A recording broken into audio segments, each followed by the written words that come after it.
The Minister for Education believes that the time is right to look at whether it makes sense to change learning methods in secondary institutions, and has brought together a working group made up of members of the Education Advisory Service and senior teachers.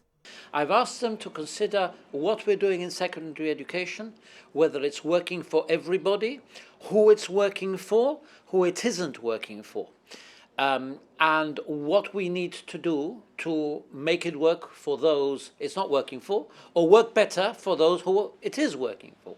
The group will look at the GCSE and A-level system that local schools currently follow and will also consider the approaches of other countries.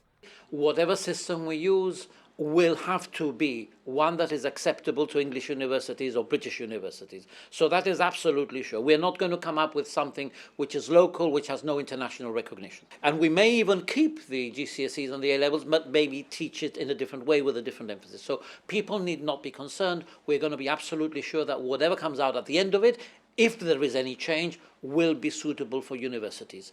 It will, however, give us the opportunity to explore different ways of educating. The Finnish model and the International Baccalaureate have a different way of engaging, different emphasis on exams, more choice.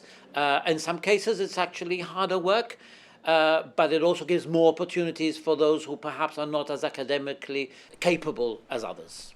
The working group will now conduct their review, consulting the relevant stakeholders such as teachers and students, as well as parents and families. I've asked them to report by the end of this year, that's December, so that if there are going to be any changes, there may be no changes, but if there are going to be any changes, we'll start implementing them in September 2025. It's got to be a change in the system. If there is a change that is not costly, it's a different way of doing things rather than bringing anything new.